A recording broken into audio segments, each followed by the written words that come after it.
आमी ह्या येता त्या एक म्हयनो वाट पळयतले ना जाल्यार आमकां डायरेक्ट मायनीचेर वचोन थंयसर काम आडोवचें पडटलें। मागीर तुमी शेतकऱ्यांक दोश दिवं नाका, कित्याक आमी शांततायेन सगळे मार्ग अवलंबून पळयले, कायद्याच्या दृश्टीन जी निवेदनां दिवंक जाय ती सगळीं दिलीं, पूण कोण आयकपाक तयार ना, तेजी दखल घेवपाक तयार ना। एक दुसरो पर्याय तांकां दिला की जो पर्यंत तुमचें तें डिसिल्टींग जायना किंवा शेतां पूर्व पदाचेर येयना तो पर्यंत आमकां नुकसाण भरपाई दिवपाची दोनूय पिकाची।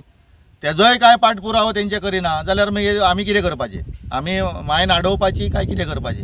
हेचेय जाप आमकां सरकारान दिवची, की नाल्यार आमी ठरयल्लें आसा येता ते 1 तारखेक आपल्या हो आतां फेब्रुवारी म्हयन्यान डायरेक्ट वचून आमी मायनीचेर थंय आडवे रावतले।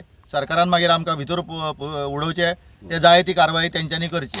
आमी हायकोर्टाक गेल्या नंतर हायकोर्टान निर्देश दिलो आनी हे सगळ्या शेताचें क्लियरन्स करचें म्हणून। जवळ जवळ 10 कोटीचो बजेट तेंच्यांनी एस्टिमेट केलो WRD खात्यान, त्या अजुनूय तेजेर कांयच हें ना। ह्या गोष्टीक आतां 4-5 वर्सां जालीं। हें कितें चल्लां सरकाराचें? शेतकऱ्यांक प्रमोट करता काय शेतकऱ्यांक दामपाचें काम करता?